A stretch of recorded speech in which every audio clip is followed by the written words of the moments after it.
We have another minute or two. We'll just wait and we'll get started.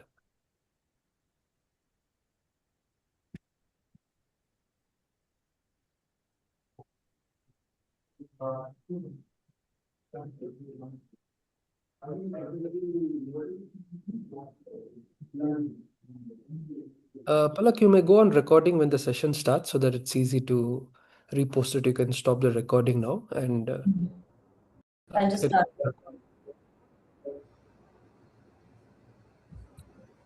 Okay. Good afternoon, everyone. A very warm welcome to all our participants joining us today. On behalf of Skillame, thank you for taking the time to be part of another insightful edition of our leadership panel discussion series. Today's topic is one that almost every organization is debating. Everyone wants AI skills, nobody agrees on what they are. Artificial intelligence has become one of the most talked about capabilities across industries.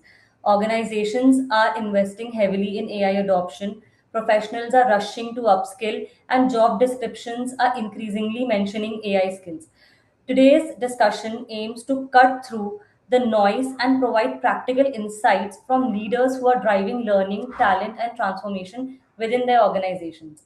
It is my pleasure to introduce our moderator for today's discussion, Mr. Mahesh Narayan, an AI governance and responsible AI evangelist. Mr. Mahesh brings deep expertise in responsible AI adoption, governance frameworks, and helping organizations leverage AI in an ethical and sustainable manner. We are delighted to have him steer today's conversation. Welcome, Mr. Mahesh, and thank you for joining us. Our first panelist is Ms. Priya Nair, Senior Director, Global Head of Learning and Development at UseReady. With extensive experience in driving global learning strategies and building future ready capabilities, Ms. Priya has been at the forefront of helping organizations prepare talent for rapidly evolving technologies and business needs. Welcome, Ms. Priya. Thank you. Thank you, Palak. Next, we have Dr. Amarnath Pathak, Deputy General Manager, Learning and Development at Monte Carlo. Dr. Pathak brings rich experience in leadership development, capability building, and organizational learning. His perspective on aligning workforce development with changing business expectations will add tremendous value to today's discussion.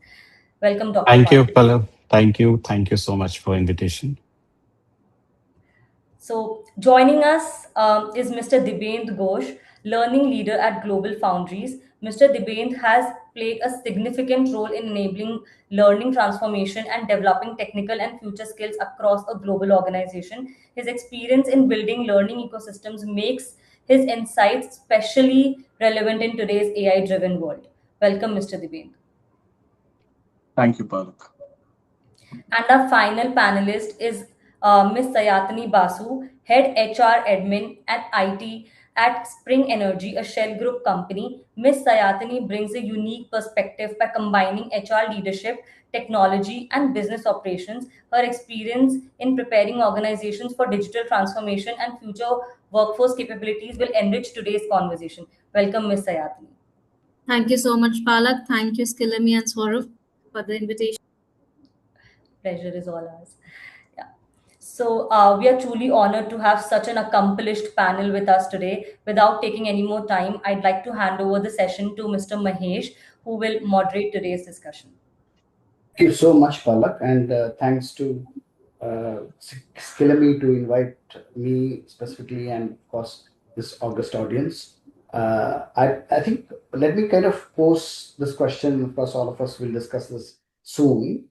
Uh, is there any profession or any work or any domain which we feel is not impacted by AI? I doubt, right? So AI is now everywhere. It is in our mobiles, it is on our TV, on our all the devices that we work with, and of course in the workforce, it's everywhere, right? And uh, organizations are pushing this agenda for various reasons. Of course, productivity, getting better revenue, all of that as well, and we also hear about doomsday prophecies, which talks about AI really impacting a large amount of workforce, a lot of other things, right? And interestingly, I'm not too sure how many have been tracking. There are companies, and I'm not mentioning the name, they are hiring back the engineers who they have asked to go, right?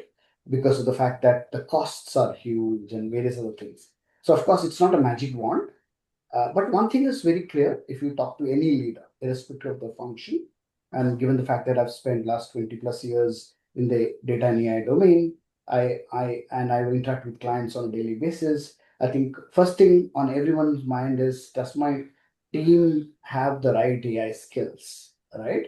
And there's a huge gap. And of course, even the AI skills, the word itself is something which is not clearly defined for each stakeholder, right? It might mean different things for different people, for different functions, and all that.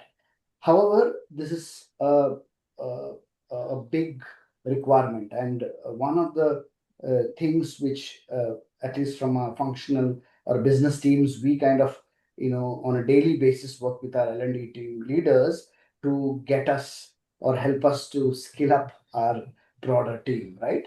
And interestingly, of course, it's not again, as I mentioned, not a magic wand. Nobody has the final solution. We are all in the process of really figuring out how best to get this done.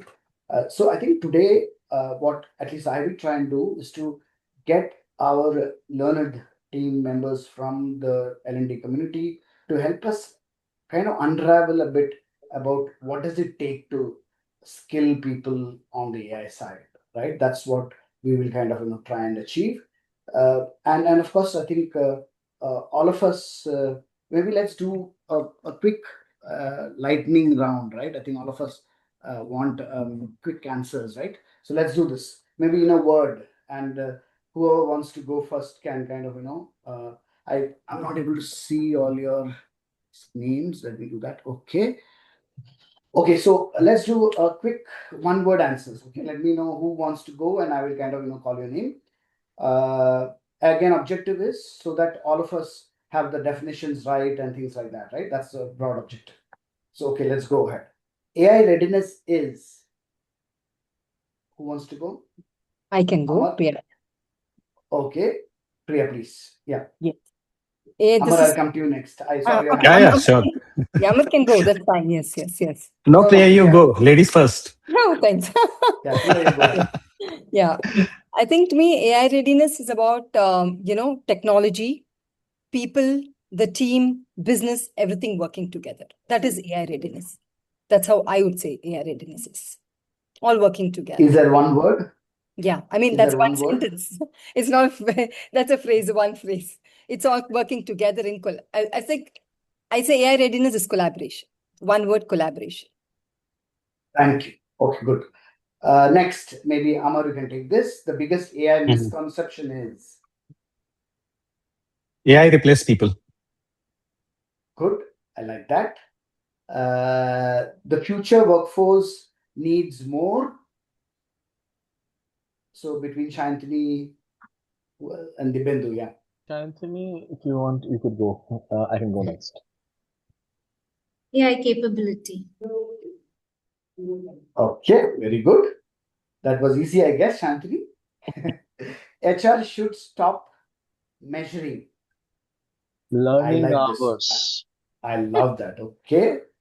Since I'm on the other side, I sometimes like some of these answers. Okay. A few other questions.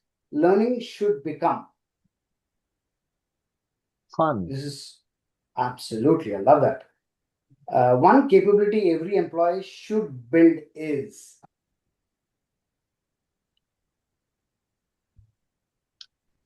If no one is going, then probably I will say learning agility. Yeah. Okay. If I'm allowed to add one word, maybe prompting. Agility, yeah, sure. I think it's Okay. curiosity. Curiosity. Okay. Okay. Absolutely. I mean, without curiosity, AI won't work at all. I can also add critical thinking is another thing, which thinking out of the box is very important, is what I feel. Perfect. I believe asking the right questions before using the tool is also one of the important things. Oh, absolutely. That's the most important thing because we have a very powerful capability which answers all the questions. But if you're not aware of what to ask and how to ask, then we might not get the right answers. Very good. With that, let's kind of go forward from a rapid fire to a little discussion to kind of level set, right? What does AI readiness mean? Is AI readiness different from for different leaders, managers, employees? Because depending on the lens you wear, I think because if I'm an employee and for me, readiness would be, can I learn a new skill or can I get a certification? But for a leader, it would be that can I build a tool which will differentiate me in front of a client, right? So the perspectives are different, right? And also a question, honest question, and maybe you are better off answering this in terms of, does everyone need to know AI? I mean, maybe some of those things, right? With that, maybe I'll kind of ask pinpointed questions. Priya, maybe since you started off, I can start with you. So how should, okay, the word is should, okay? How should organizations define AI readiness beyond maybe learning completion, things like that? Like these are tick marks, right? So if you Yeah. ask anybody in terms of, okay, tell me what all AI learning you've done, you would get some fancy dashboards. Okay, 100 people have done this, 200 people have done that, and all that. Is that AI readiness? Maybe Priya, if you can be a little open, honest, and maybe not. I mean, we don't have anybody here who will ask you questions back, right? Maybe be open, honest, and even challenge your Yeah. community a little. Yeah, go for it. Yeah, thank you so much. So this is, to me, this is a very critical question, right? Now, when you actually, you yourself just now said that AI readiness is just not about completing training. That's what people think. Have I completed AI certification? Have I completed AI, training? That's what people think. That is AI readiness. To me, because we have in our organization, we have a practice called AI ML, right? Led by a lot of people who work on AI projects. So having trained people on AI or having a proper certification program with an organization, I feel that AI readiness is just not about completing training. It's about having those people, teams, business consistently applying those learning and creating value or creating that value with AI is very important. So that is AI readiness, just not completing training, but consistently creating that value that you've acquired from the training is AI readiness. Simple, if you have to create a journey, that of course we have in our organization is, first we start with AI literacy. That's what people think. If I'm good with AI literacy, tick. That means I'm AI ready. What do you mean by AI literacy? It's about understanding AI concepts, understanding what are these responsibilities, what are these fundamental concepts. After that, you move to AI competency or AI proficiency, which means now that I know my fundamentals, it could be prompt engineering, it could be LLM, it could be RAG, understanding these concepts of AI, am I able to build a AI agent? There was a time when people would think that you really need to know Python coding to create an AI agent. No, we have a lot of no-code platforms wherein you need not know Python coding, you need not know coding, and still you can actually build AI agent. And this is for all the departments that I'm talking about. So with the knowledge that you acquired, are you able to use that AI tools effectively? That is AI proficiency. Once you're proficient in AI, are you able to adopt AI? And that is where the entire cycle of AI readiness will come. AI adoption. You're actually using AI tools. What is the quality of AI tools are you using? Right? Is it really helping in business? Are you able to solve business challenges? That is again business application. So to me, AI readiness is not tick in the box in terms of training or certification. It's about AI literacy, then proficiency, and then applying the learnings in terms of AI adoption. And then is it really impacting business? Is it really, solving a problem that your business has? That is business application. To me, that is AI readiness. And to answer the next question is, does all the department require it? To me, yes, because there are tech and non-tech departments. Right, and all the departments actually have lot of lot of tasks that is very repetitive. And how I'll come to that. I think what I love in what you said is connecting back learning to an outcome, right? I really love that. And being on the other side, I think questions like have you built something which is really making a difference for a client, right? Does it really help us increase our revenue? Does it really impact our productivity? Things like that. I love it. Like recently, I think maybe last week we saw I'm not taking names, some of the leaders in from Silicon Valley mentioning that I think earlier it was mentioned that maybe if you know how to build an agent, it was a good skill to have, right? Yes. Yesterday, or maybe 2 days back, I think what one of the senior most leaders mentioned that people need to now know how to orchestrate different set of agents to achieve a particular objective, right?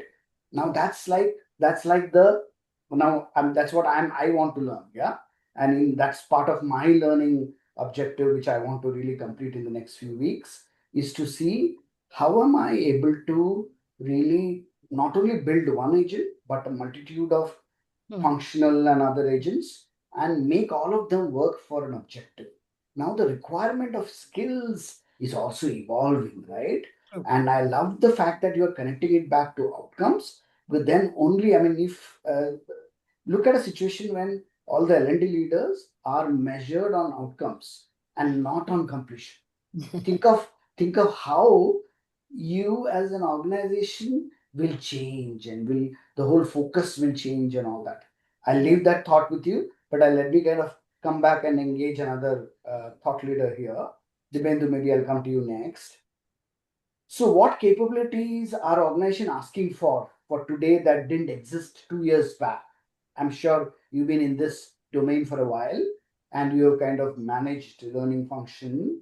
And from the time or from 2 years or whatever number of years, I'm sure a lot of business stakeholders are asking for a certain type of skills to be built. What have you heard before versus what are you hearing now? Excellent. Lovely question, Mahesh. Thank you so much. So for people who see the background, Global Foundries, for your benefit, Global Foundry is perhaps one of those only US chip making company. We make chips from Lockheed Martin to NASA's of the world. So if AI exists because someone has designed an AI chip, which is NVIDIA, and that NVIDIA does not make the chip is made by someone like us, it could be us or TSMC. So that's a perspective which I just want to give before I get started with your question. Certainly the landscape has changed. You know, the entire ask of learning from what it was good to have from now it is mostly to do with business impact. What business impact can you show it to me? I don't have a leverage of saying that, okay, fine, you take the training today and you can see a benefit of this after a year. No, my stakeholders will not be happy about. In fact, will say, okay, fine, so we have to replace you. Okay. In fact, the AI initiative, what we have run in the organization in the last 4, 5 months, we had our goal was very simple. You are taking a training. Within 3.5 hours of this training, you create an AI agent and you leave the room. Okay. And the next phase of this training is we are getting into studio. Okay, we are training people of the now that you have learned how to create agent, now you should know how to orchestrate. Like what you just said, Mahesh, we are working on it. We are getting studio. We are creating even in the manufacturing front. What are some of those one track for for the coders and one track for the non-coders? Okay, so this is something which is in the plan. It has already got implemented. It's a global initiative what we are running. So to sum up the question, what was asked, show me business impact. Show me what you can do today, not tomorrow. Is what has changed significantly. And since L&D has got a place in the boardroom now, I think we are asked about it on a everyday basis. So that's how it is. Awesome. Thank you so much. And again, I love the fact that you're connecting it back to an outcome and impact and things like that. Absolutely. And that's what we all always want. We don't want those tick boxes and lovely looking dashboards which says everything is green while people on the ground is struggling, which is not what we want, right? Thank you so much. That really helps. Now, let me come to you, Shantini. And again, this is one area where we want you to help. We want your help to really debug the what do you call the fear. Yeah, I mean we always hear all these doomsday stuff, right? Saying that this many jobs are gone, that much percentage are gone, and things like that. So what according to you, I mean, how do you build confidence around AI? I mean, and not just fear, because currently I think there is a little bit of fear in especially junior workforce. I mean, and even when you see on the TV that there are some workforce with headsets which record what you do, right from the housemaids to people on the shop floor with the objective of training humanoids. There is a little bit of fear mongering happening, saying that, oh shit, I mean, does it mean that I'm getting trained so that tomorrow I won't have this job? So if you can throw some light, Shant. Thank you so much. That's a very relevant and important question in today's era, because that is where the work is shifting to. That is prominently where AI is coming into picture. It's just the lens. What I find is through which people are defining where AI is coming into the picture. So it depends on the perspectives as well.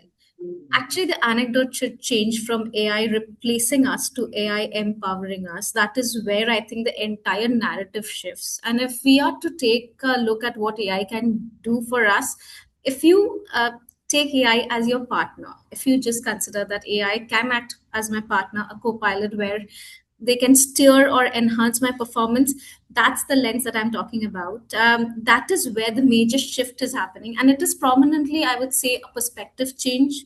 And the entire mindset shift also has to take place to ensure that AI can never replace human ability, but it can empower human ability. It can enhance the performance and it can scale the organization to a totally different height. Thank you. Perfect. Very, very reassuring. I'm sure the audience will, feel a little light after your input. So absolutely, thank you so much. That was very, very required. As we mentioned, that it's not that AI is out there to take your jobs. It's to really make us do better and all that, right? Very good. Thank you. Now coming to you, Dr. Amar. So for people in the audience who wants to really start off in the learning domain for AI skills and all that. And if you Yeah. were to ask you, tell us where can we begin? I mean, how should we go about it? If you can give us a roadmap of sort. Yeah. Very good question, because uh, while it comes on training, by and large, people say that, chalo ek aur training hai, chalo kar lete hain. Now, how they are going to implement it, that is the question. Means we train and we create man hours, man days, everything. While it comes on AI, if you ask me about my strategy, so I will say very awkward thing. You may find that I would not start with training. So I would not start with training, but I will run training. How? So you need to start with piece of work which people find very complex, very tedious, and painful. Let them do that task through using any AI tool. Then from their interest towards learning will increase. So if I directly start doing training that, come on, I will tell you how to do prompting, which are the most beneficial tools are available today, all these things, this is not going to work. So I'll take an analogy from my organization only. I was just while this chat GPT and cloud AI now everybody is using. So I have very big TA team across the sites in the corporate. And I had a very important project where I wanted to have quality profiles for the screening and all. I did one training this year in January, just to remove the fear of using AI to our employees. That went well. Everybody clapped. Things went well. But while I was observing how they are using it, then again the old-fashioned work, again Excel, everything in the traditional way it was going. So for this particular project, I was assigned 4 people. We had picked 4 of them across the sites. And CHRO asked me to, Amar, you have to train them to get the quality profiles and faster closures and all. So I asked them, what is the biggest challenge for you? they said that, sir, we download a lot of profiles from Naukri, from LinkedIn. We have a lot of profiles with us. But while we are screening, we are getting distracted. We are not capturing data properly. We are not able to do that. So I trained them how to screen those data. There was a format. What you want first, you chalk out what you need. So they chalked out that we need these informations for this profile. These many years of experience is required. Since this was energy project, so how gigabyte of project the person has done, all these things. So I created a prompt for them and asked them process it, all the series. You upload and you process it. And you will get a dashboard, proper dashboard on cloud. It was very interactive dashboard and they really liked it. Yesterday evening only, just before this conversation, I was with CHRO and he was explaining to one of the deputy that this best practice came and our closer time has decreased.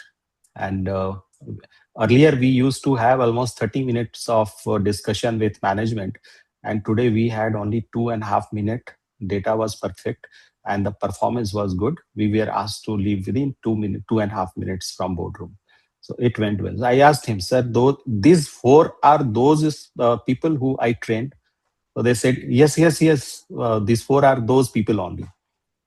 So now, what I told you, this is the real implementation.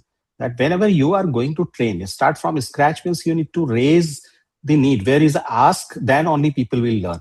So it's not like you have to create mandate for people that no, you have to learn prompting, you have to work on ChatGPT, you have to work on Cloud-A, you have to use Gamma for presentation. Nothing like that. People will not learn until they will have hands-on experience. So first, engage them on those activities which they are doing, which is pain area or thrust area for them. And then slowly and gradually you will see that, yes, there is an interest. And whatever you will bring on board, people will consume and that will bear fruit for you. This is my take on this. Thank you. I love the fact that you brought the whole journey through an example of what you just did, which you completed just now. I love that. And it's a good segue, right? We're also talking about really making an impact, business outcome. Priya spoke about that. Dibyendu, even Shantini kind of touched upon it. Maybe that's a good segue to our next segment, which is broadly to understand what does it take to move from AI literacy to building AI capability, right? One thing is to know. আমি একটু যাবো দিদিকে আনতে। One thing is to know that I know prompting, but another thing is to really build an agent and I'm using it for an outcome which is impacting the client, right? So I want to really shift the gear and maybe get into that impact area. So of course, and all of us also are aware of the difference in the definition, right? Literacy. So what does it mean when we are called literate? I think all of us know, right? It would be some basic skills. But what does it mean when you say that you are capable? You have a skill, something which is delivering value and things like that, which is a little different, right? So maybe from an AI skilling standpoint, what does it mean? So maybe again, Priya, I'm starting with you. So how do learning leaders move employees from really awareness or literacy to making a difference or application? I think you mentioned about outcome, right? So how do I really make that shift? So how do we kind of move from just knowing stuff, which is like the tick box, to really delivering value, which is clearly seen by the senior stakeholders, clients, market, and others? Sure. A very valid question in the scenario, in the current industry that we are living. Because everyone, and I'm sure you just mentioned, Mahesh, that you're on the other side, right? Where application is very, very important. So first of all, I think as learning, we really need to understand what is the objective. Is it just knowledge transfer or is it learning application? Now, if our learning application is more, if our objective of the learning is to apply the learnings, or is it more towards learning application? Then as a learning leader, there was a time that we would actually use only one methodology of learning, which will be, which would be instructor-led training program. or it would be just one thing. It would be rather, instructor-led training program and one more, some case study. But right now, looking at our generation, looking at the learning pace, looking at the different environment, I think a mix of different methodology of learning, which will be practice, apply, reinforce the new skills, especially the AI skills that we're talking about, is very, very important. And that will help in application. Like we used to use, virtual-led training, and that is majorly for knowledge transfer. It's to build your concepts, your foundational, concepts. Then we use, hands-on lab, and that's predominantly used for a practice environment. Now, let me take an example. Now, we have something called as AI Accelerator within our organization. That's a learning program for AI. Now, that's an internship program which were designed for, summer interns for US students, the final engineering students. But now we've opened it for India students as well. We've seen the success of the program, just not with the knowledge transfer, but the application also. Why? Because we've had multiple methodologies like virtual instructor-led, we've got hands-on, we've got action learning project to ensure that people are able to apply the learnings that they've had. And we have the sandbox environment. Like I said, now agent creation is it's on a no-code platform. It's just not a coding platform. It's a no-code platform as well. So we give them a hands-on, lab, a sandbox environment for them to practice. And for them to apply the learnings, we have something called as, action learning project. We call it the capstone project, where they have to create an AI agent with the learnings that they've had.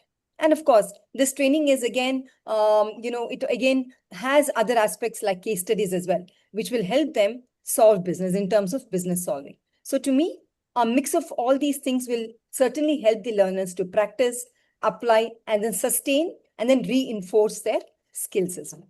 So this will certainly help in terms of the application. We've seen the success in our program, and that's why I'm speaking about it. I think you touched upon the right things in terms of the whatever interventions you've seen work and things like that. I want to bring another angle to this in terms of the tenure of the individual and training them. So at least I've seen that, because I've been a trainer of some of these AI skills with certain workforces, and I found that training the youngest lot is the easiest. Yeah. Yeah. In fact, I have also, maybe I need to write a book someday, but very interesting that they learn a little differently. I mean, not the way we kind of are used to learning, right? So they don't go from the book and the theory to the practice. They go the other way around. Very interesting. Yeah. Maybe I can touch upon it from another day, getting into details. But I found that maybe the elder workforce or the senior workforce are harder to train. This is my perspective. Absolutely. Because I've been on the trainer side, right? As a trainer to train their skills. And they would need a lot more hand-holding, lot more options of what can go wrong and things like that. For a youngster, you just tell the objective, it will be done, right? So You're actually so true, Manish. yeah, and this is a very different dynamic. Maybe we'll touch upon it soon. But I want to really shift the gear, and maybe Dipendu asking a little twisted, different tangent question. Maybe the audience might feel, oh, you're talking about AI, oh my God, it's technical. Do I need to be a computer science graduate? Do I need to know the engineering side really well? So, what have you seen? Does AI capable, and I'm talking about capability only now, we're not talking about the literacy at all. I mean, when you want people to be somebody who is capable to deliver results, do you only want them to be highly technically trained, or is there another angle? Sure. Thank you so much. I think I think somewhere there has been a miscalculation here, Mahesh. Okay. People wanted to put AI into some segment and they just thought technical could be, something somewhere safe place to put in, and that's where AI is put. And that's my, reading of AI, that because AI was never built by so-called technical savvy people. It was built by psychologists, mathematicians, so technical angle never came into it, although in the Turing test, there was certain test which was done on a machine, or be it, McCarthy who kind of termed the term, artificial intelligence. But if you ask me, is there a technical angle to it? Yeah, probably if you're building AI, yes, you need to know the learning, the coding and everything. But otherwise, it's like learning to drive a car. I mean, would you like to drive a car or would you like to repair a car? I mean, or would you like to, if you're watching a TV, would you like to just watch the TV or you like to sit with the, CRT and the entire diagram of it? I mean, it's a choice which people need to make. And that's my argument, I would like to say, you don't need to be technical. You just need to have that bent in mind, just that understanding to learn AI. Like what I was talking about in my organization, we have done AI for our supply chain management team, and they have built the best of the dashboards, best of the agents. We have done it, for the manufacturing folks, and trust me, there has never been technical know-how has never been a barrier. It's all about how much you want to know. I think the rest, the technology in itself has been, I think Gen AI has been a big, I would say a shift, because that's where anyone and everyone who has the right thought process, right set of mind can actually create something. And that's the magic of AI. And that's how I would say that AI has become so popular. Very well put. In fact, I have a question from the audience also, which is on this area for you, Dibyendu. So the question is, for employees from non-tech background, what steps would you recommend to become AI ready without needing to learn programming? There are plenty of courses available in LinkedIn Learning. Go to YouTube. I mean, we are living in an era where information is there right in our fingertip. You just need to type in the right word. You may get too many information, too many courses. You might need to use your thought process, what you would like to learn. Start with basic AI. Start with a little bit of history of AI. I think that will give people an understanding how AI started, a little bit on the machine learning. And I think those little will actually fill up the entire thing. And then, then pick up something, let's say on Claude or, on Copilot. But then I think get the basics right. And basics information, it's available everywhere. No one, I think that's the magic of the era in which, we are currently. Information is there. One has to just pick that information. Yeah. Perfect. In fact, even when whoever has asked that question talked about programming, even in today's time, you don't even need to learn coding, right? So vibe coding, you can kind of interact with the models in a very natural language manner, and it'll kind of create all the code at the back end. So you don't even need to know programming. So yeah, absolutely. I think there is another question. Maybe Shantini, maybe you can kind of come in. What are the top 3 AI skills every professional should develop, regardless of their role in the industry? Great. I think what has put forth is like the Bindu just shared. There's a lot of information that's been posted across the internet, across an AI. If you give the right prompt responsibly, you can get a lot of information regarding whatever you want to learn. So the platform is enormous, and the learning potential is very high. At the same time, what I feel is it is also, like I mentioned, it's important to use that responsibly, and that is where the skills come in. Priya also mentioned about critical thinking. I think that is where how you use the data and put your right judgment is the key skill right now at the moment, to ensure that the data that you're extracting is actually of business value, because not everything becomes a value add, or not everything actually enhances your productivity. So it's important to have the critical mindset and the judgment, as well as also have the adaptability to ensure that whatever you're putting into your work has both the effects. So there are two sides of a coin. It need not be that it will always enhance, but there are aspects wherein you can, like Dibyendu and Amar mentioned, that creating a dashboard. Now we have done such a thing earlier, and that too with AI. You don't always need Python, you don't always need other skill set, but most importantly, you need to know what is the outcome that you're going to judge? What is the outcome that you need? What is the outcome that would value and create an impact in an organization? And that is where your prompts come in. That is where your right skill set, your judgment, your critical thinking, and your adaptability comes in. Because somewhere you have to also put your human ability to create the value that the organization needs, the outcome that the organization requires, and hence have an impact. So that is where I feel are the skill sets that are required. Thank you. Thank you. So, I'm from the AI side. If I have to answer that question, first on the list would be prompt engineering. Second would be vibe coding, which is really knowing to code without knowing a coding language, in common interactive language. And third would be how to build agents, right?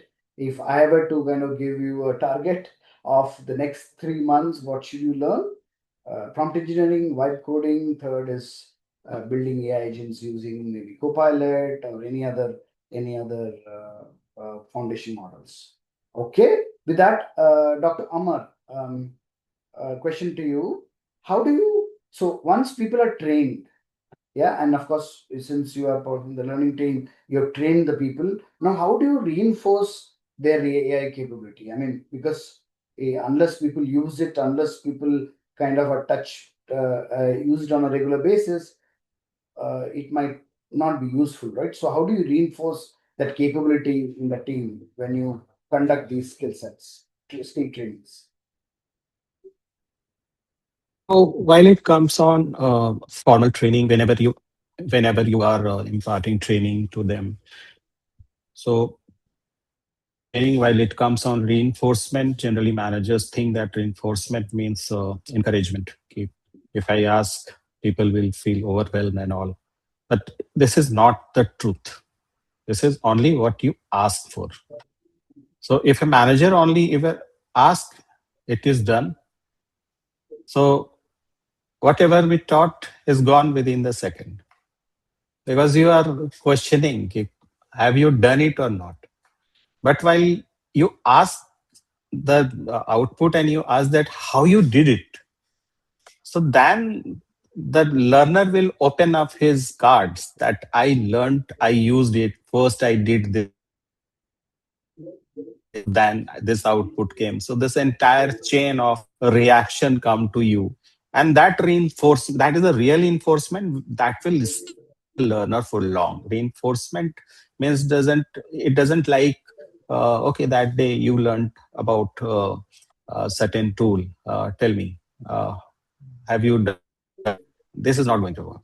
So how they did it, that need to be identified.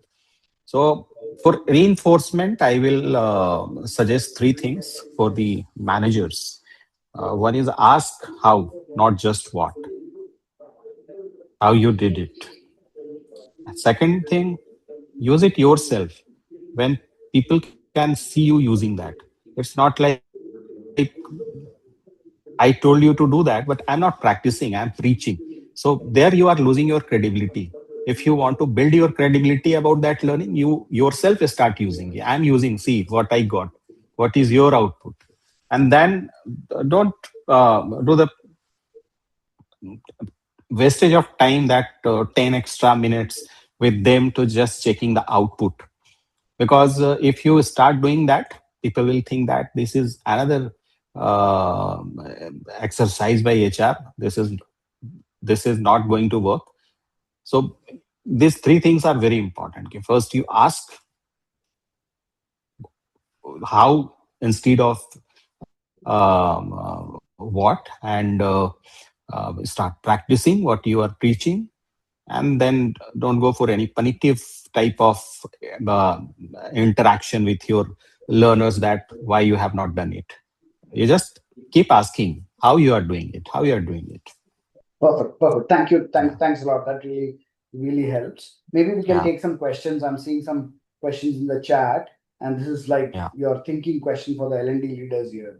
What changes should L&D make to ensure learning programs remain relevant over the next 3 to 5 years? Very long time, but remain relevant. So what should you be doing so that your learning programs remain relevant? So maybe a quick answer from everyone. Maybe Dibendu, I'm changing the order a little. Could you repeat that question, please? So this is a thinking hat question saying Okay. that what changes as an L&D leader would you make to ensure that the learning programs that you're conducting remains relevant over a good period of time? Absolutely. I think let there be clear demarcation what people would like to learn and what is an impact of that particular learning. Like I said at the very beginning, I would like to see that the training programs that that I'm planning for my organization, it should be implementable in the near future. And near future means not like 3 months down the lane in this particular month. It could be so. First thing is categorize program as per, let's say, some of those good to have programs. It is those vanilla based kind of programs, let it go as it is. It can be like a learning calendar. Then comes the business impact calendar, and then comes the expertise based calendars. Like, let's say if somebody would like to build a skill, let's say something, okay, taking the same example, if Python is this something which people have to build, if that's a capability which is required, so let there be a dedicated workshop on that. Let it not be open, and this is for those segment people only. I guess that is something which is extremely important, where we take learners based on the needs that the organization and they have it, put them into a kind of a short, or let's say a workshop where they could learn, they could practice, and they could implement. That will be my way of doing things in any organization that I work with. Perfect, right, spot on. Now, there's another question, interesting, that for companies having limited budget, say like MSME clients and all that, what should be the top priority AI investment? And maybe AI investment, maybe I can answer, but maybe from your end, if you can talk about the learning side, if the budget is small, what should you prioritize? Learning side. Should I answer that? Yeah. Maybe Priya, if you want to go for that. Sure. So actually, when with limited budget, I would say instead of buying an AI platform, right, to to automate and to make life easier, I think any company, small companies with limited budget should sensitize or should have AI capability. That's very important. That means you have to invest in AI capability before buying any AI technology. That's very important. You have to invest invest in people before investing in technologies. That's very important. So which means if you ask me, the order of priority with limited budget in terms of AI investment should be first you have to have this AI literacy and then AI capability for your employees, so that your employees will be able to use those tools that you bought effectively. They will understand the nuances of the platform that you bought. And so training is one of the most important, if you ask me, investment that any company can do. Your AI, how can they use it? That's very important according to me. Perfect. And from an AI investment standpoint, these days, because there's huge competition, right?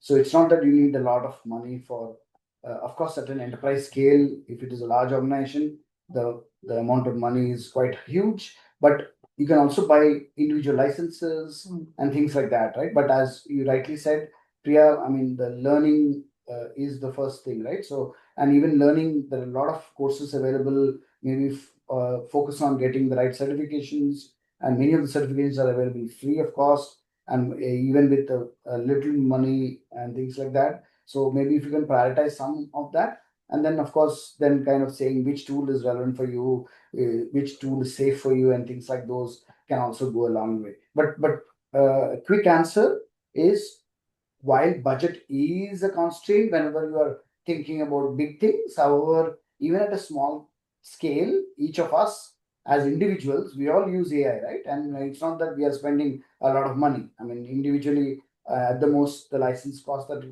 we pay could be around $20 per month kind of a scale, right? Which is something that many of us can afford. But of course, at an enterprise level, it will be a little higher, but you don't have to really kind of think about a large scale investment. Maybe start small. But as Priya mentioned, prioritize learning first so that everyone knows what to do, how to get the most of each of those tool sets and things like that. Absolutely. With that, maybe a change of gear. while we are talking of AI, I think some of you mentioned about how certain other human skills will also become important, right? Like critical thinking, business acumen, curiosity, all that. I think we heard from you, right?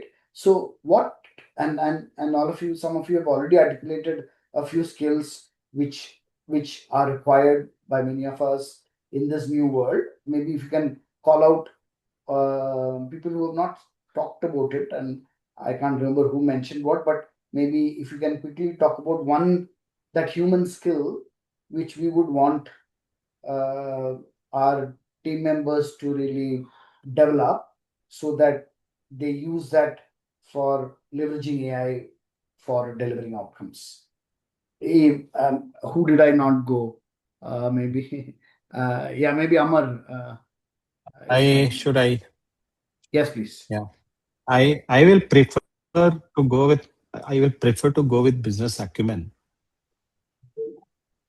That is reason is very simple for that, because AI made the answers cheap and it didn't make the judgment cheap. In my industry, especially I'm talking about infrastructure industry, margins are thin. The project makes or loss money on handful decisions. कि थोड़ा सा decision इधर उधर हुआ, you will have plenty of loss. And the most of them look perfectly fine on paper, but while it goes on execution, that is a different story. So AI will hand you an estimate, a schedule, a report that will make you fast, confident, and well-informed decisions can be taken. What it doesn't know is that this client always takes 3 weeks to approve. That is a different story. But that this subcontractor has never delivered on time, that AI will tell you through the analysis. So you are aware who is going to work for you, who you should onboard. So in that way, the number is just to give you to technically correct and commercially wrong. This is also one, somebody said, two sides of coins. Shantani had said, I remember. So this is also that is. There's one side, your numbers may be technically correct, but commercially it may go wrong if you have not taken well-informed decisions. So, and you can't catch that mistake technically. The math is fine. You catch it because you know how this business actually makes money.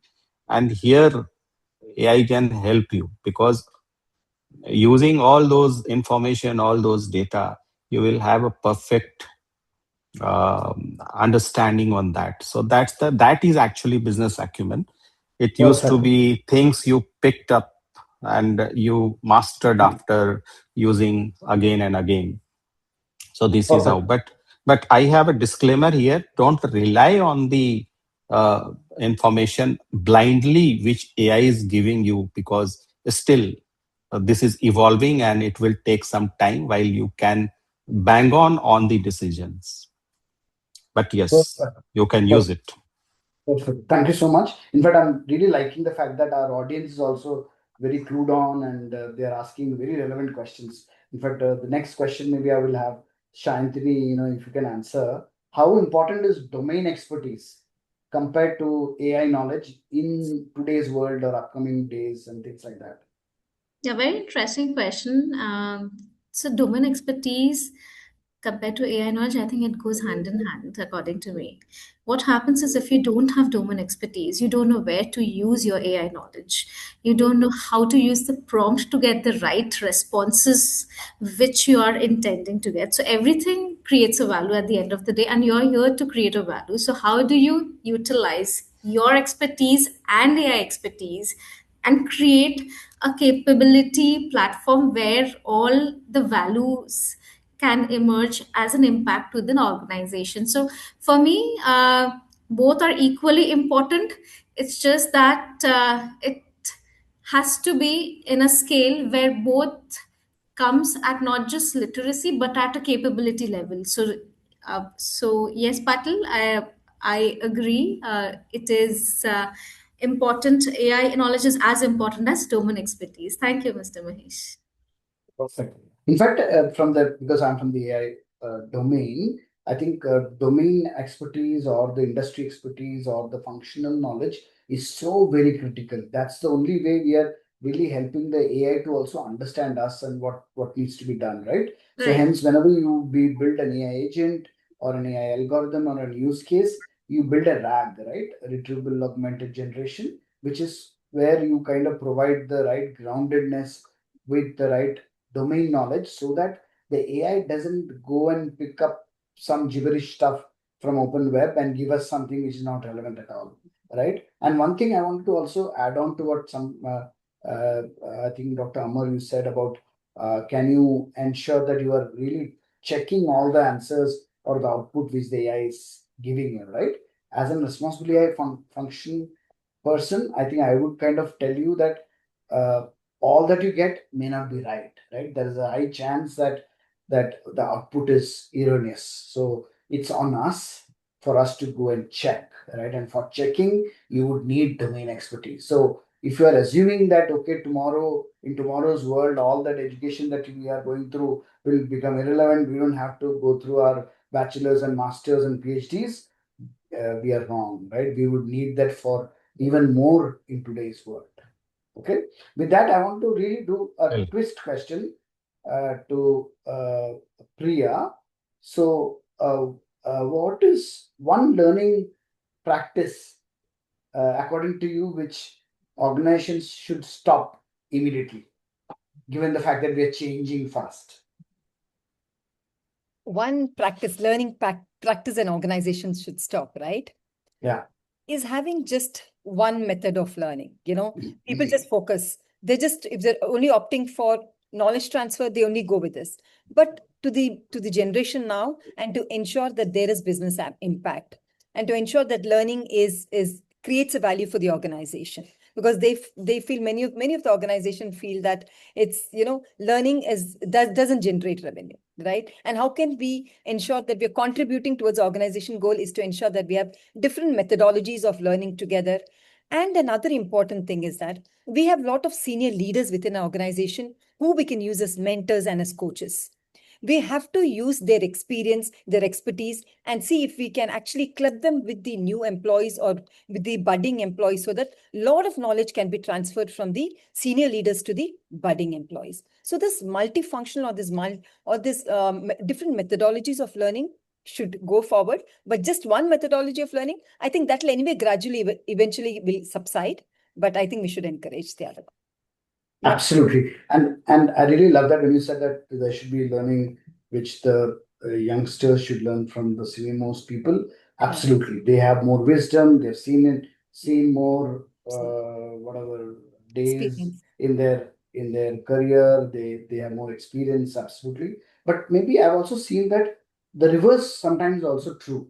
Yeah. Like if I want to know how to build a cutting edge agent, I would go to the youngest guy who just joined from college and give him maybe 2 days target to learn a new skill.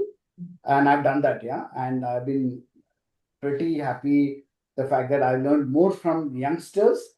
And of course, I have huge reverence for my seniors, but I've learned more from my juniors than seniors, yeah, because of the fact that they come with a very tangential view, which at least in our generation we didn't have, right? And that's a very interesting thing that I picked up. Reverse Okay, mentoring. good. Yeah. Reverse mentoring, absolutely. I think we are almost at the top of the hour. Maybe one quick final takeaways that I want to really have everyone kind of again pick your brain one-liners. According to you, one capability that we need to build, maybe Dibendu, you. Capability in AI, that would be get the basics of AI right. There is no way that you can say, I don't need AI. You need AI, or else somebody who knows AI will be replacing you. So yeah, get your AI right. Perfect. Dr. Amar, pointed question. One mindset that we need to change in today's world, given whatever is going around. See, from business perspective, I will tell you that we teach the tool, but we forget the job. So we have to integrate both together. This Perfect. will be a Perfect. different. Perfect. And Shantini, to you, one action that as learning leaders that we should implement. If there are people on the call who's listening to us who are from the learning community, what do you recommend that they immediately implement tomorrow or after the call? Yes, interesting. So, what you should do is whatever you're learning today, try to put it to work, try to put it to action, experiment it, l- again, relearn, so that whatever you're learning is getting or bringing in an impact to the organization and to the work that you're doing. Okay. Yeah. Wow. Wow. Wow. Wow. So I think we are right at 1 minute, and maybe I'll take that 1 minute moment to kind of summarize. I think we had a very interesting conversation. I've kind of been, at least I've learned a lot. I'm sure all of us have learned as well in terms of different perspectives. I did push some of you guys to answer a little uncomfortable questions, but in the end of the day, all of us did it to really augment our own knowledge about how things should be done, right? So thank you so much. This was really enriching. At least personally, I would say thank you. I learned a lot from this. I'm sure all of us did. And people in the audience, thank you so much for attending. You made our day, and thank you. Back to you, Palak. Yeah. So as we come to the end of the session, thank you, Mr. Mahesh, for moderating such a thought-provoking discussion. A heartfelt thank you to all our esteemed panelists for sharing your valuable experiences, practical insights, and diverse perspectives. Today's conversation made one thing very clear. AI skills are no longer just technical. To everyone who joined us today, thank you for your active participation and for being part of this conversation. If you found today's discussion valuable, we encourage you to follow Skillame on LinkedIn for more leadership conversations, webinars, and capability building initiatives designed to help professionals and organizations stay future ready. Thank you, everyone. Thank you. Thank you, Skillame, for Thank that. you. Thank you Thank so you, much. Skill Me team, Mahesh and Palak, Mahesh, and thank all you so esteemed much. panelists. Mahesh, thank you for hosting such beautiful way. Yeah. Thank you, Thank Mahesh. you. Thank Thank you you, so Mahesh. much. Thank you, It was everyone. Thank an you. enriching learning for us as well. Thank you, everyone here. Thank you, Mahesh. Bye-bye. Bye.